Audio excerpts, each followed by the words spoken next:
دوستو، تاریخ انسانی کا وہ سب سے عظیم اور بابرکت لمحہ یاد کیجیے جب کائنات کے سب سے افضل اور پاکیزہ انسان جناب محمد الرسول اللہ صلی اللہ علیہ وسلم مکہ مکرمہ کی سنسان اور اندھیری غار حرا میں اپنے خالق حقیقی کی عبادت میں مصروف تھے۔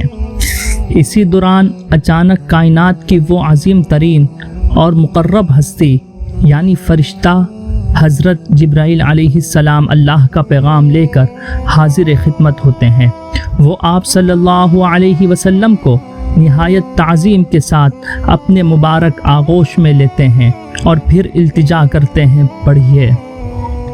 جی ہاں، یہ غار حرا کا وہ رعب انگیز جلیل القدر اور تاریخ ساز واقعہ ہے جب کائنات پر پہلی وحی نازل ہوئی۔ آئیے انتہائی ادب و احترام کے ساتھ صحیح بخاری شریف کی تیسری حدیث مبارکہ میں اس ایمان افروز واقعہ کی تفصیلات جانتے ہیں۔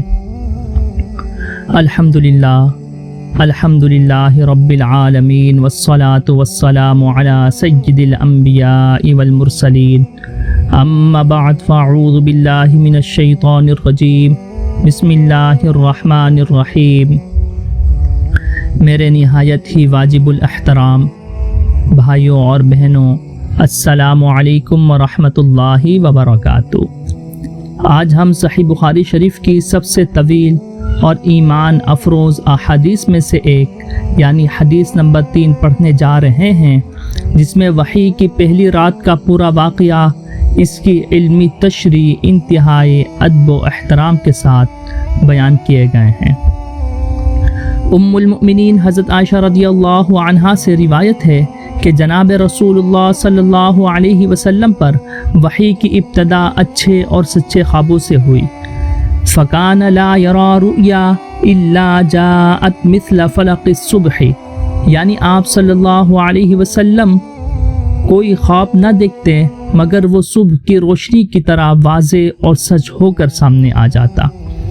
پھر سرور کائنات صلی اللہ علیہ وسلم کو تنہا رہنا پسند ہوا اور آپ صلی اللہ علیہ وسلم غار حرا میں تنہا تشریف فرما رہنے لگے۔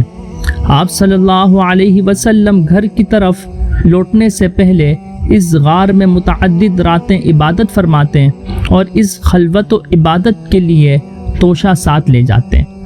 ایک رات جب آپ صلی اللہ علیہ وسلم غار حرا میں جلوہ افروز تھے، اچانک آپ صلی اللہ علیہ وسلم کے پاس فرشتہ یعنی حضرت جبرائیل علیہ السلام حاضر ہوئے اور انہوں نے نہایت ادب سے التجا کی، اقرأ، پڑھیے۔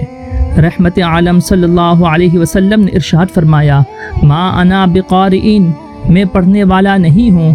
آپ صلی اللہ علیہ وسلم خود اس واقعے کی کیفیت یوں بیان فرماتے ہیں، فَأَخَذَنِي فَقَدْتَنِي حَتَّى بَلَغَ مِنِّي الْجَهْدَ ثُمَّ أَرْسَلَنِي، یعنی پس انہوں نے مجھے اپنے مبارک آغوش میں لیا اور مجھے اتنے زور سے دبایا کہ میری طاقت صرف ہو گئی، پھر انہوں نے مجھے چھوڑ دیا۔ ایسا 3 بار ہوا۔ انہوں نے ہر بار التجا کی، پڑھیے۔ اور سرور کائنات صلی اللہ علیہ وسلم نے یہی ارشاد فرمایا کہ میں پڑھنے والا نہیں ہوں۔ تیسری بار دبانے اور چھوڑنے کے بعد انہوں نے اللہ تبارک و تعالیٰ کی یہ مبارک آیات سنائی، اقرأ بسم ربک الذی خلق، خلق الانسان من علق، اقرأ وربک الاکرم، یعنی اپنے رب کے نام سے پڑھیے جس نے پیدا کیا، اس نے انسان کو جمے ہوئے خون سے پیدا کیا، پڑھیے، اور آپ کا رب بڑا ہی کریم ہے۔ میرے پیارے بھائیوں اور بہنوں، یہاں علماء اکرام ایک نہایت خوبصورت علمی حکمت بیان فرماتے ہیں کہ حضرت جبرائیل علیہ السلام نے سرور کائنات صلی اللہ علیہ وسلم کو 3 بار اپنے مبارک سینے سے کیوں لگایا اور دبایا۔ پہلی حکمت، تاکہ آپ صلی اللہ علیہ وسلم دنیاوی امور اور تفکرات کو بالکل فراموش فرما کر پوری توجہ اس وحی الہی کی طرف مبذول فرما لیں۔ دوسری حکمت، اس سے مقصود یہ تھا کہ آپ صلی اللہ علیہ وسلم کے قلب مبارک پر رب ذوالجلال کی خاص توجہ ہو جائے اور وحی کا بوجھ اٹھانے کی طاقت پیدا ہو جائے۔ تیسری حکمت، اس مبارک عمل سے یہ عادت ڈالنا مقصود تھی کہ اللہ کے دین کی تبلیغ اور نبوت کا بوجھ اٹھانا جفا کشی اور سختی برداشت کرنے کا تقاضا کرتا ہے، تاکہ آپ صلی اللہ علیہ وسلم اس کے لیے ذہنی طور پر تیار ہو جائیں۔ اس رعب انگیز واقعے کے بعد آپ صلی اللہ علیہ وسلم کا قلب انور خوف سے مضطرب ہو گیا۔ فرجع بها رسول اللہ صلی اللہ علیہ وسلم یرجف فؤادہ، یعنی جناب رسول اللہ صلی اللہ علیہ وسلم ان آیات مبارکہ کو لے کر واپس لوٹیں، جبکہ آپ صلی اللہ علیہ وسلم کا قلب شریف خائف اور مضطرب تھا۔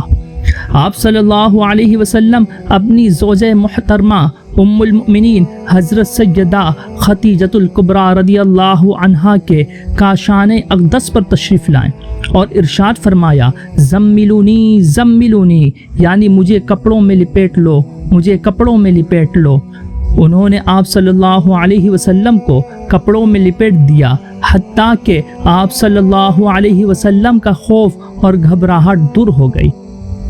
آپ صلی اللہ علیہ وسلم نے حضرت خدیجہ رضی اللہ عنہا سے غار حرا کا پورا واقعہ بیان فرماتے ہوئے ارشاد فرمایا کہ مجھے اپنے نفس کا ڈر ہے۔ اس نازک وقت میں عقل و دانش کی پیکر سیدہ خدیجۃ الکبریٰ رضی اللہ عنہا نے آپ صلی اللہ علیہ وسلم کو تسلی دیتے ہوئے نہایت ہی مؤدبانہ اور تاریخی الفاظ کہیں، کلا واللہ ما یخزیک اللہ ابداً، ہرگز نہیں، اللہ کی قسم، اللہ تعالی آپ کو کبھی بھی تنہا اور رسوا نہیں کرے گا۔ انک لتصیل الرحم وتحمل الکل وتکسب المعدوم وتقری الضیف وتعین علی نوائب الحق، بے شک آپ صلی اللہ علیہ وسلم صلہ رحمی کرتے ہیں، کمزوروں اور اقربا پر احسان فرماتے ہیں، غریبوں کا بوجھ اٹھاتے ہیں، مہمان نوازی کرتے ہیں اور حق کے راستے میں آنے والے مصائب پر لوگوں کی مدد فرماتے ہیں۔ اس کے بعد حضرت خدیجہ رضی اللہ عنہا آپ صلی اللہ علیہ وسلم کو اپنے چچا زاد بھائی ورقہ بن نوفل کے پاس لے گئیں، جو جاہلیت کے دور میں نصرانی مذہب اختیار کر چکے تھے اور عبرانی زبان میں انجیل لکھا کرتے تھے۔ جب ورقہ بن نوفل نے آپ صلی اللہ علیہ وسلم کی زبانی یہ پورا واقعہ سنا تو وہ احترام سے پکار اٹھے، ھذا الناموس الذی نزل اللہ علی موسیٰ، یہ تو وہی رازدار اور مقرب فرشتہ ہے جسے اللہ تعالیٰ نے حضرت موسیٰ علیہ السلام پر نازل فرمایا تھا۔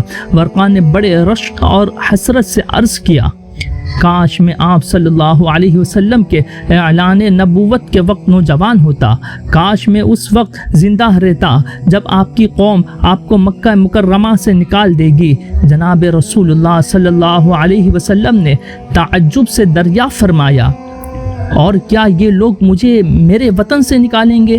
ورقہ نے عرض کیا، جی ہاں، تاریخ گواہ ہے کہ جو پیغام آپ صلی اللہ علیہ وسلم لے کر تشریف لائے ہیں، جب بھی کوئی نبی ایسا پیغام لایا لوگوں نے اس سے دشمنی ہی کی ہے۔ اس واقعے کے کچھ عرصے بعد ورقہ بن نوفل کا انتقال ہو گیا اور کچھ عرصے کے لیے وحی کا سلسلہ رک گیا۔ رسول اللہ صلی اللہ علیہ وسلم خود ارشاد فرماتے ہیں کہ اسی دوران میں ایک دن چل رہا تھا کہ اچانک آسمان سے ایک آواز سنائی دی۔ میں نے نظر اٹھائی تو دیکھا کہ وہی فرشتہ جو غار حرا میں میرے پاس حاضر ہوا تھا۔ آسمان اور زمین کے درمیان ایک عظیم کرسی پر تشریف فرما ہے۔ میں ان کی عظمت سے مرعوب ہو کر واپس گھر تشریف لایا اور گھر والوں سے فرمایا، مجھے کپڑوں میں لپیٹ دو، مجھے چادر اڑھا دو۔ تب رب ذوالجلال نے اپنے پیارے حبیب صلی اللہ علیہ وسلم پر سورۃ المدثر کی یہ مبارک آیات نازل فرمائی، یا ایھا المدثر قم فانذر وربک فکبر وثیابک فطہر والرجز فہجر۔ یہ چادر اوڑھنے والے حبیب صلی اللہ علیہ وسلم کھڑے ہو جائیے اور مخلوق کے خدا کو اللہ کے عذاب سے باخبر کیجیے اور اپنے پروردگار کی عظمت اور بڑائی بیان فرمائیے اور اپنے کپڑے پاک رکھیے اور گندگی یعنی بتوں سے دور رہیے۔ سبحان اللہ میرے پیارے بھائیوں اور بہنوں، اس عظیم الشان حدیث مبارکہ سے ہمیں پتہ چلتا ہے کہ اسلام کی شروعات کتنے بے مثال اور رعبدار واقعے سے ہوئی اور ہمیں حضرت خدیجہ رضی اللہ عنہا کی بے پناہ عقل، دانش مندی اور محبت کا بھی پتہ چلتا ہے، جنہوں نے اتنے مشکل وقت میں جناب رسول اللہ صلی اللہ علیہ وسلم کو تسلی دی۔ جب ہم یہ سنتے ہیں تو ہمیں دل سے احساس ہوتا ہے کہ قرآن پاک کا ایک ایک حرف ہمارے پیارے نبی صلی اللہ علیہ وسلم تک کتنی قربانیوں اور مشقتوں کے بعد پہنچا ہے تاکہ ہم اس کی قدر کریں۔ اللہ رب العزت کی بارگاہ میں التجا ہے کہ وہ ہمارے دلوں میں اپنے پیارے نبی صلی اللہ علیہ وسلم کی سچی محبت، تعظیم اور بے پناہ احترام پیدا فرمائے اور ہمیں آپ صلی اللہ علیہ وسلم کے لائے ہوئے دین پر سچے دل سے عمل کی توفیق عطا فرمائے، آمین یا رب العالمین۔ دوستو، اگر آپ کو یہ تفصیلی اور نہایت ہی مستند علمی ویڈیو پسند آئی ہو تو ویڈیو کو لائک اور شیئر ضرور کریں اور کمنٹس سیکشن میں آمین لکھ کر اپنی محبت کا اظہار کریں۔ اگلی ویڈیو میں ہم حدیث نمبر 4 پڑھیں گے۔ چینل کو سبسکرائب کرنا نہ بھولیں۔ اللہ حافظ۔